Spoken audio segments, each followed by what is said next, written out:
Hi, and welcome to Church Online. My name's Bridie, and I'm so glad that you're joining us here at One Hope today. Well, a little bit later in the service, we're going to be hearing an incredible story from Elizabeth, a story of faith that I know will encourage you to trust God more. But before that, we're going to lean into worship together. So why don't you eliminate all distractions and choose to put your focus upon God and to give Him all the worship that He deserves this morning as the team lead us. Church, will you join me? Worthy of every song we could ever sing. Worthy of all the praise we could ever bring. Worthy of every breath we could ever breathe. We live for you.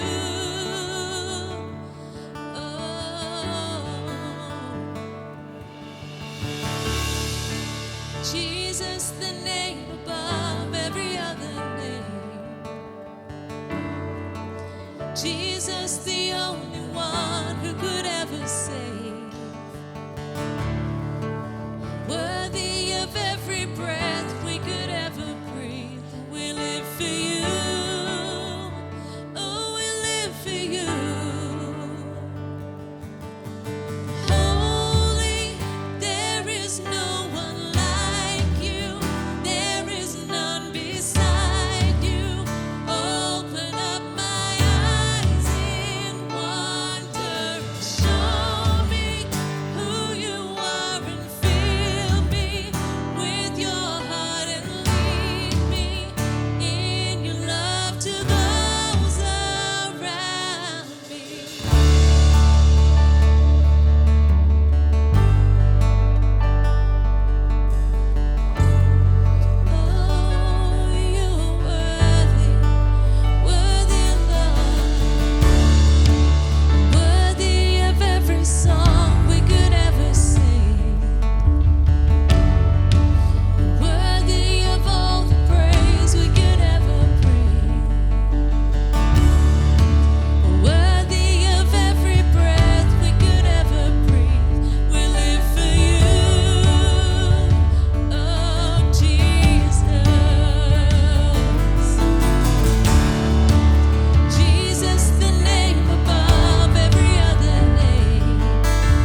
This morning, we're doing things, as you would know, if you are regular here on a Sunday morning, that we're doing things a little different, being the fact that it is Mother's Day. And every 5 to 7 weeks, we have an opportunity to hear from someone in our church. And this morning, we have a wonderful lady to my right. She's an amazing leader in our church, been part of our church family for a couple of decades, I think almost 3 decades, Elizabeth. So I'm going to introduce you to Elizabeth Clarke, who's one of our pastoral elders, and has got an amazing story. You're going to be encouraged, you're going to be challenged by Elizabeth's story and what God has done in and through her. But I'd love for you to introduce yourself, Elizabeth, and we've got a lovely photo I think we're going to throw up of your family. So let's put our hands together for Elizabeth this morning, church. Who we got here? Yeah, so my husband's name's Neville, and we have a joke on Sunday mornings because he's in prison. He's a prison chaplain on Sunday mornings, so he's not here today. Then I have 4 children, Emma, and she's married to Joey. They live in Tasmania. And Joel, and he lives in Gold Coast now. Benjamin is actually living in Iraq, and Grace and Matt, who many of you know, will get married in 4 weeks. And Grace and Matt are the ones on the left with a green dress, and that's not far away. 4 weeks. 4 weeks, and you've obviously got the 2 son-in-laws, future son-in-law being Matt, which is great. So for your life, Elizabeth, where did you grow up? We'd love to hear a little bit of your story, because Geelong wasn't where you grew up. Just share a little bit about that. Yeah, I grew up in Adelaide, and so many people ask me, oh, you have a strange accent. South Australia. Yeah, so I grew up in Adelaide. I was in Papua New Guinea till I was 5. My father worked for the Australian government in a high school, and we spent 1 year of that time of my teenage years in New Zealand. So we did go around a little bit. So what led you to Geelong? What was the reason you arrived here? So I married Neville Clarke, who back in the day here was quite well known, helped to build this building actually. Oh, wow. Yeah, so we met at Bible College in Tasmania. There's a Bible college called Worldview College for Intercultural Studies, and we both went there. I think we've got a wedding photo. You guys are a bit younger, and Neville is looking very happy to marry. You look lovely, Elizabeth, and happy Mother's Day too to you as well this morning. I know we've got a lovely bunch of flowers here for you, and I know we're doing this tonight, so we'll got some flowers for you. So that's great. You've got a lovely bouquet in that photo. So that was in Geelong? No, we were married in Adelaide, but a lot of our guests came from here. And Paul Craig married us. Oh, so. Fantastic. Wonderful. So you're living in Geelong. After a while, you and Neville have a couple of kids. Life's going pretty well. You're working as a physio. I was working as a physio in Adelaide before I had children, yeah. So you're a mum, and life then had a bit of a twist. What happened over these coming years of your life as a young mum and as a wife as well? Yeah, I think when we went to Bible college, both of us had a call on our lives to go overseas, to work for the Lord overseas. And when we got together, that call didn't go away. And so then we had 5 years before we left to go overseas, and in that time God did a lot in us. Neville was working here as the youth pastor before we left, and so there was a lot of learning and growing to do. Had 2 kids, Before that I had a fair bit of the travel bug. After I had kids, I had no travel bug whatsoever. I don't want to go anywhere, so yeah. There's a great scripture, I know we were talking about it this morning, is from Proverbs. Just share a little bit about, that's been a bit of an anthem, a bit of a theme of your life as a mum, as a wife, and as a Christian woman. Just share a bit about that. Yeah, my life verse, if you like, is from Proverbs 3, verse 5 and 6, and probably most of you know it. It says, "Trust in the Lord with all your heart, and don't lean on your own understanding. Acknowledge him or submit to him in all of your ways, and he will make your path straight. And he just continually said that to me. Yeah, it's great. It's a great verse. So I'm going to throw up just an apartment, actually. So this apartment that you're going to see... It's a house. It's a house, is it? Mm-hmm. It's a lovely house. I think the team will throw it up. Great. So this looks like a place that you could see in Geelong or Melbourne or in any of our... Maybe not. Well, maybe not, but you can. There's places like this. So this location isn't the usual... When you search realestate.com, and this usually is a location, doesn't come up. It's close to playgrounds, close to schools, shopping centres, entertainment, movie theatres, all that kind of stuff. Where is this area? Yeah, so at the beginning of 2000, we went and lived in northern Iraq, northern Iraqi Kurdistan. At that time, it wasn't a country, it was just a no-fly zone. So I don't know how many of you know the history of that area, but so we went to live there. God provided this house amazingly for us, which we thought was fabulous. When we first saw it, half the windows were broken. It needed a lot of painting, and it was absolutely filthy. And we showed a friend who came to visit from Australia, and we were so excited, and he was like, "What? Are you going to live in?" Anyway, you're in there you rent a house and you basically renovate it. So we renovated it. I'm just going to rewind a little bit though, because I think it's important. You got 2 kids, and from what I understand, you're planning to have more. You just don't plan to leave Geelong and the jobs that you had, the family and friends that you had here, your church here, and just go off to northern Iraq as something to do. Just unpack that a little bit. And I'm sure you left with a good heart, but tell us a bit about that process and journey. Yeah, so we felt, we'd felt for a long time that God was calling us to work overseas, but it was a long process to find out where. So my husband, so the pastor at the time of this church was Paul Craig, and we had another family who lived over in that same place who was supported from this church for about 7 years, and he went to visit them. And he came back with a lot of videos and talked about it all and everything.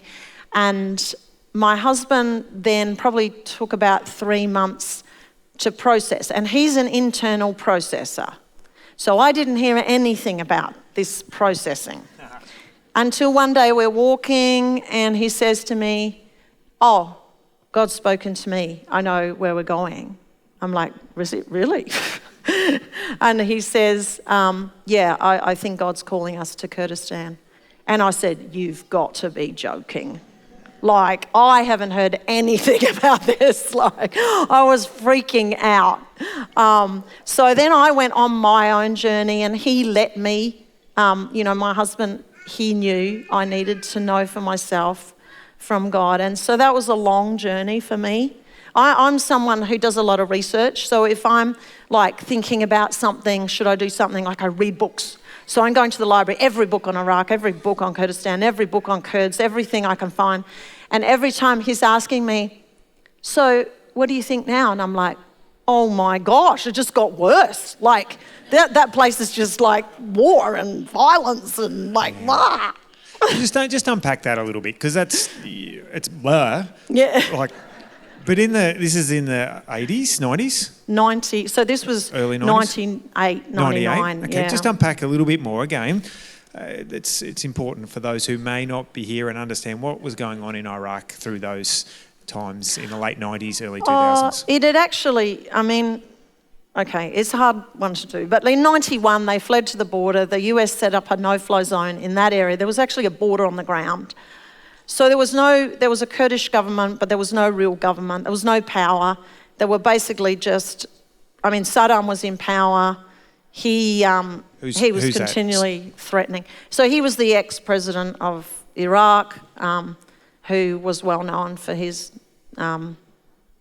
despotic dictatorship. And he was overthrown in 2003. So there was a lot happening in the country. It wasn't at war at the time, but there was a lot happening. So for you in that journey, there was some scripture that for you felt God really lead you, and that was I think Psalm 23, and I think it's a well-known psalm, but I think we'll just throw that up. Why was this significant for you, Elizabeth, in that time? Yeah, so one night, I mean, we had little children, so we had a 3-year-old and a 1-year-old, and Neville was, because he was a youth pastor, he was here at night, and I gave up coming to the night services. For those of you who have little children, you just can't. So I was at home and I was saying to the Lord, well, Lord, I'm at home, so you can speak to me here as much as you could speak to me if I was at church. So I was waiting on the Lord, and he actually gave me John 10. And if any of you know John 10, it's about the shepherd and the sheep hear his voice. And I just felt like, there's something about shepherd, but I don't know what. So I just went to sleep. And then Neville came home, and then in the middle of the night, 3 a.m., I'm feeding a baby, and he's a light sleeper. So we had some of our best conversations at that time in the morning. So we had this amazing conversation, and he said, God told me Psalm 23 is a prophecy on our lives. And we went through Psalm 23, the Lord is my shepherd, I shall not be in want. He makes me lie down in green pastures. He leads me beside the still waters. He restores my soul. And we could see how God had taken us to that 2 years at the Bible college, which was kind of a nurture, a place of training, a place of intensely getting to know God and having time for God. And then, the next, all of that, we could see how it was a prophecy on our lives. But the next line was, even though I walk through the valley of the shadow of death. And we both felt like, okay, that could be Iraqi Kurdistan, couldn't it? But I said to God, that's not good enough. Like, for me, it doesn't say Iraqi Kurdistan, right? It could be many things. So that's not good enough for me. I'm like, okay, God, I'm not going on that. Like, you need to somehow put together the Valley of the Shadow of Death with northern Iraq, and somebody has to put them together, somebody who doesn't know us, doesn't know our journey, and could kind of accidentally put those things together. We know it's not accidentally. But So you've set the challenge. Yeah, so, God tells us to do this, right? He's big. So it was a long time. I was coming to church, I was listening to prayers, I was listening to people speak, I was listening, and nothing. And then it was about 6 months later, I was at my parents' place in Adelaide, and I was reading a book by Franklin Graham. Now, Franklin Graham is Billy Graham's son. He works for Samaritans. He started Samaritan's Purse, which, funnily enough, our son is now working for.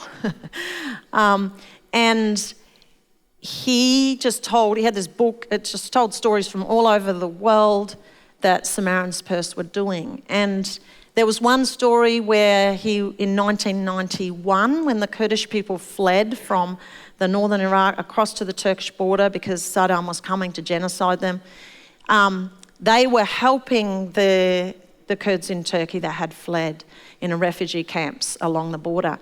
And he said, I stood on the border of Turkey and Iraq, and I looked over Iraqi Kurdistan, and I said, this is the valley of the shadow of death. And I went, okay, all right. Message loud and clear. But there was still a lot of journeying. We met with some friends, a Kurdish guy married to an Australian lady, and that was really helpful because they showed us pictures of Iraqi Kurdistan, and it was birthday parties of children, and it was Kurds having beautiful picnics where they loved dancing, and it was life. And I realised, actually life happens. And the Kurdish people is part of the story as you guys fell in love with, and obviously they became your neighbours and friends. So we might actually just fast forward a little bit to a time where you do move over. So I think there's a photo of a river crossing. I think this is a pretty significant time. I think the guys have got that photo up there as well. So here you guys are with just the two kids. What's going on in this photo? Yeah, I'm actually pregnant there, and we're coming back from Iraq into Syria. So this is the border. This is the Euphrates River. We used to have to, it was a long process to get across this border. But as you can see, there were plenty of opportunities to trust in the Lord. And this was one of them. It's a very deep, swift-flowing river, and there I've got my little children. I have the most fertile imagination. It really doesn't help me at times, but, so it was scary. We might just lean in a little bit to this, because I think it's really important that you're pregnant, you've got 2 other kids, you're in a country that you described as was war-torn and lots of challenges. When it comes to your children, what was going on in you? What was happening in you? And even just your prayers, what was life like on a daily basis? Yeah, I think there's a lot of things to say about that, but I think God kept telling me, I love your children more than you do. And they are primarily mine, they're not yours. I've given them to you, but they primarily belong to me. And I think that helped me a lot because he did love my children more than me. And we've seen over the years just how much God loved them. And that did not mean there weren't difficult times. In fact, I would say that the difficult times was we could see God's love. I'll just tell one story because as a mother, it was really helpful. I mean, it doesn't sound helpful anyway, I'll tell the story. We were driving through Syria. We have in a van with a couple of drivers, and we had to go from Damascus right up to the north and through the desert. And we'd leave at midnight, and then, we'd sort of sleep in the back of the van. And then we woke up and, the sun was shining, it was beautiful. And we're coming, they'd go at 160 kilometres an hour or something. We were coming up over the hill, the kids were awake, we were talking.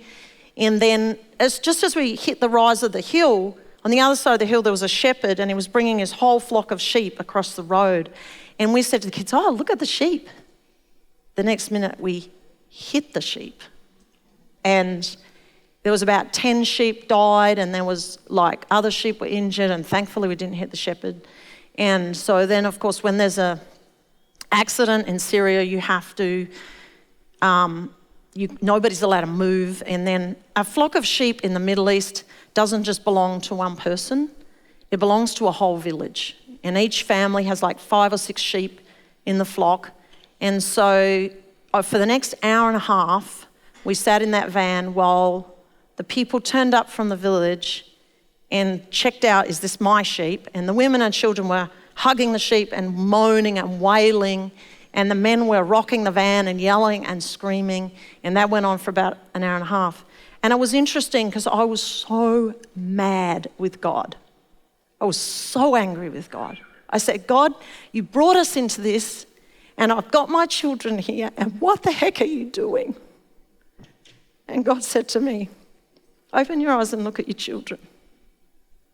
And they were praying, and they were at peace. They were singing songs. I was like, oh my gosh. He said, I'm going to teach your children what it means to follow me. And so I think that sometimes we feel like God can take us through things that are not fair and not right, but he's doing things in that. And I would say my children know how to pray. They know how to pray when there's a problem. Oh, that was a big problem. What happened? Yeah, so thankfully... we caught up, and you didn't even tell me that story. No, I didn't. I'm on the edge of my seat. What happened?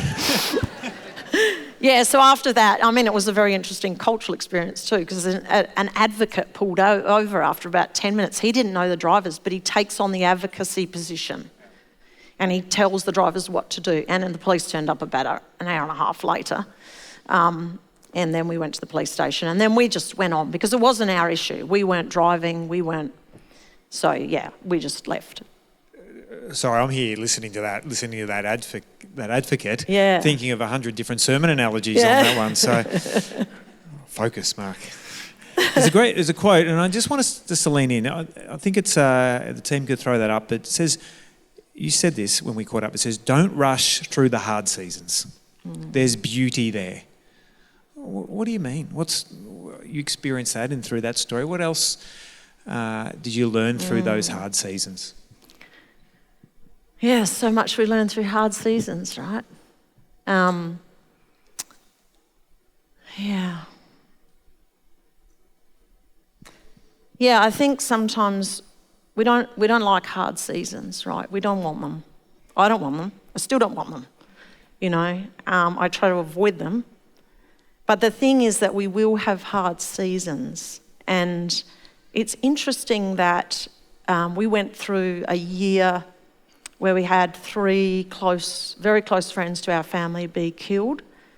And again, I was like, how can our kids cope with this, And then we all grieved in our own way. And we had by that time, a strong Christian community, which we grieved together.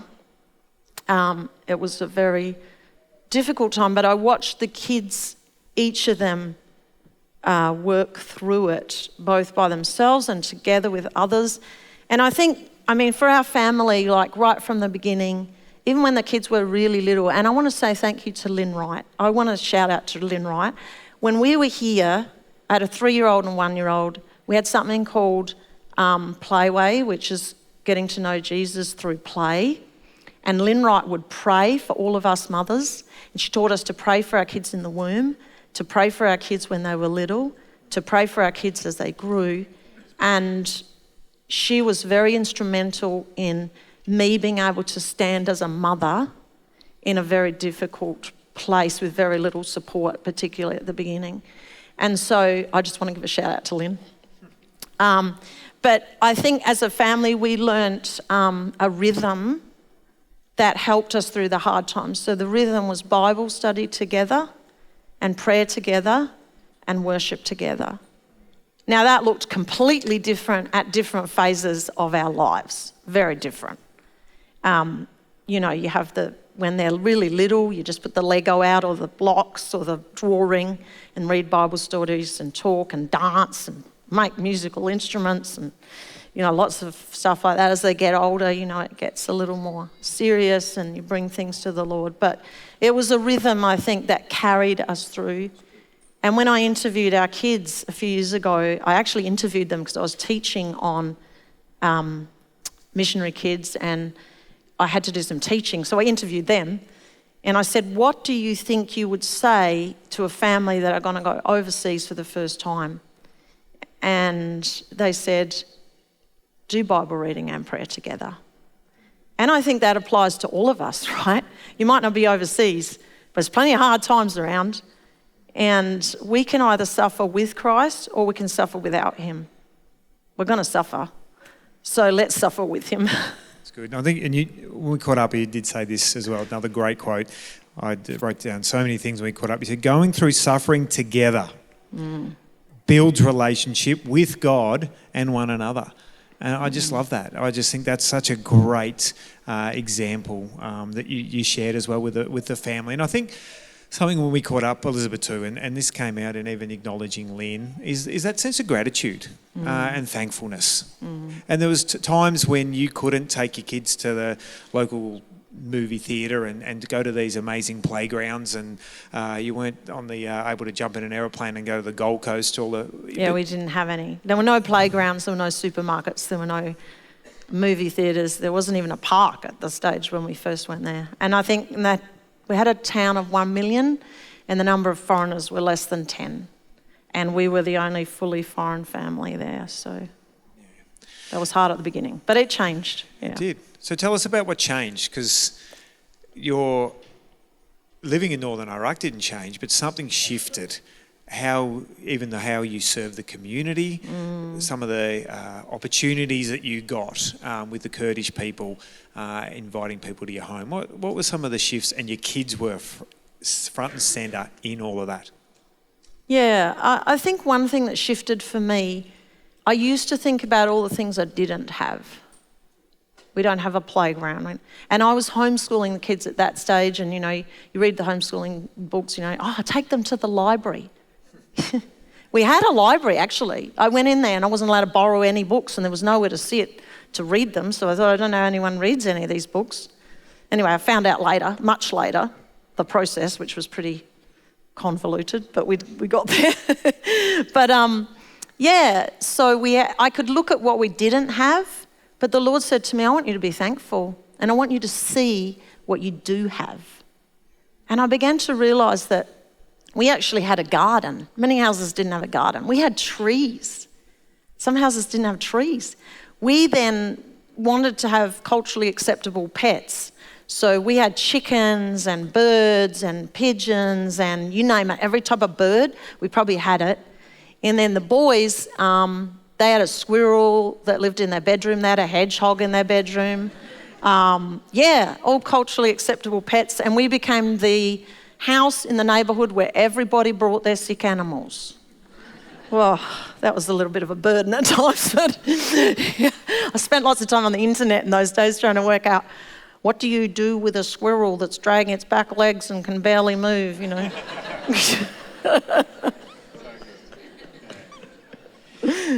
So good. I love that picture of you guys in your front yard and the kids and the people in the community coming into your home and just we animals. actually built a playground in our front yard, and when I had the gate open, it meant that all the neighbourhood kids could come in. So if I shut the gate, it meant we just need some space.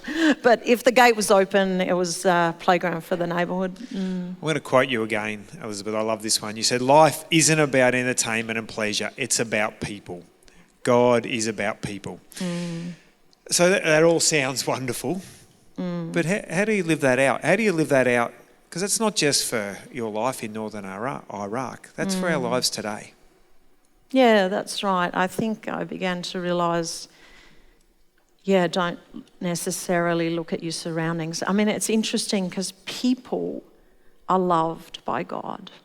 He created people. And I know that sometimes when we get hurt and we want to defend ourselves, we withdraw. And there's a place for that, believe me. I'm not saying, definitely. I'm not saying what Christians sometimes think, we have to trust everybody, blah, blah. No, don't do that. But just the people God brings to you, the people God puts in your life, people are so interesting.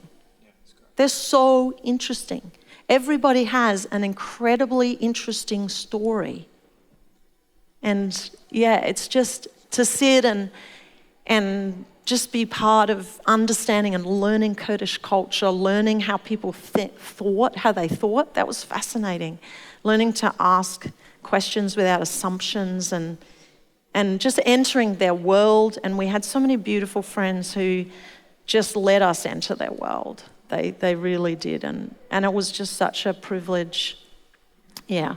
Of course, not all good experiences with people because life is life. And you learn from that as well. But yeah. It's been great to hear you share about some of those experiences. But even for today, we could be sitting here feeling quite overwhelmed, even as a parent, feeling like we're not doing enough or we're not good enough. And I know you had that journey, and I know you shared with me as well. Just especially when it comes to your children about letting go. What does that look like for you? Not just 20 years ago, but on an everyday. Yeah, letting go. I think it's part of trusting God because He primarily, is the primary carer for our children. I mean, we have a responsibility. And at different ages and different stages, I think letting go looks different. Obviously, letting go at 20 is a little different to letting go at 3. There's completely different responsibilities. But I think for me, letting go is more about trusting God. It's more about letting go of me being God, me being in control, and trusting God.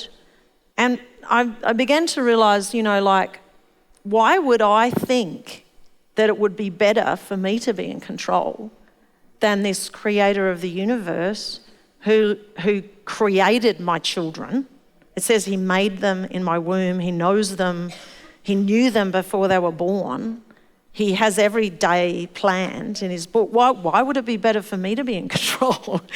Why do I ever think that? But Again, it's that journey of trust that He is God, He is good, He is love, and He is trustworthy and faithful. And I think what you said there is just so important. He is trustworthy. And in different times in our lives where we need to rely on Him and actually trust Him. And that might be for you today. You might be sitting here and yes, you might be a new mum. You might be here and you've got a 3-week or a 3-month-year-old. Or you might be here and you've got kids and grandkids. But I would say that doesn't change. The picture of us letting go, letting God take control and trusting Him is a prayer for us every day. Not just we're celebrating and lifting up our the themes of mothers today, and we're obviously just leaning in around some of that. But what would you say again when it comes to letting go? What's some of the key things that you have learnt in your daily life?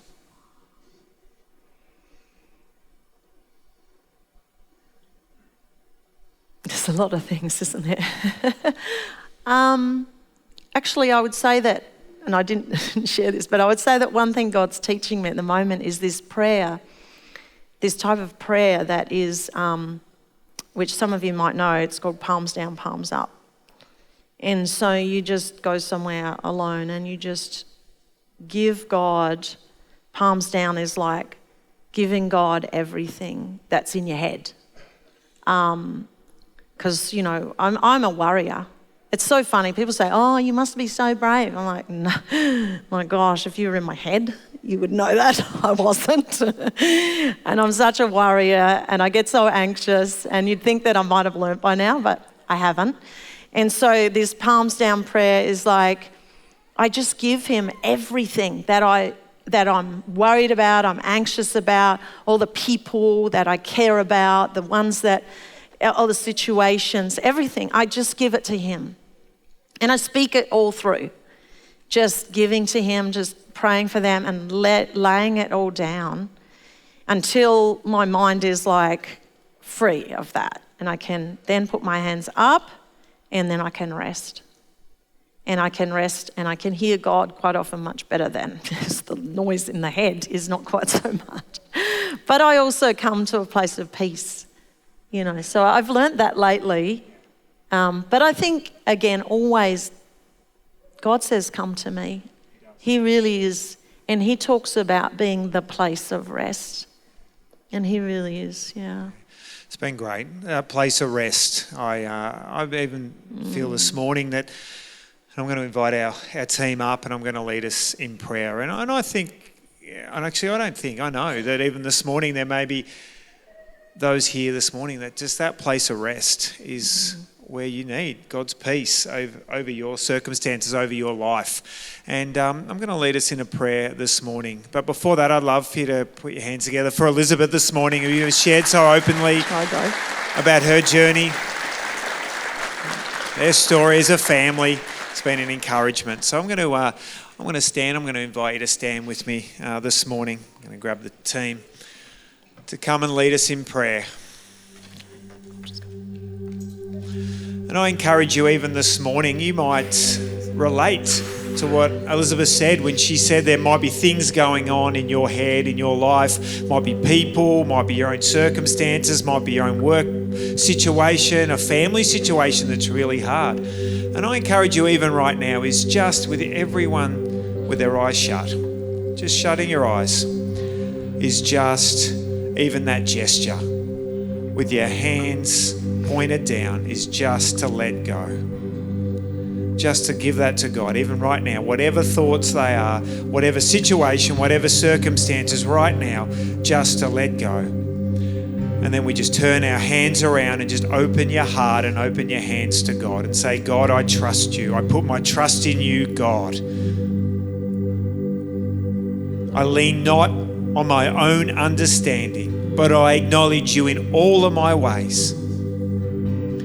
Thank you, God. I acknowledge you in all of my ways, and I put my trust in you. We thank you, God, even now for your peace and your comfort, that your love is over those even right now that feel heavy burdened, that feel weighed down with anxiety, with worry, with a sense of, even as those that are here as parents or grandparents, or even in a situation where they're just worried. Right now, we thank you that your peace reigns, that loving God, that we can trust you, that we can open our hearts to you, Lord, and you come like a flood and you rest upon us, that our burdens can be light with you, God. And we even pray right now for those in this place that have maybe never done that before, that they would, for the first time, or for the first time in a long time, say, God, I trust you. I put my trust in you, God. We thank you for what you have done through Jesus Christ.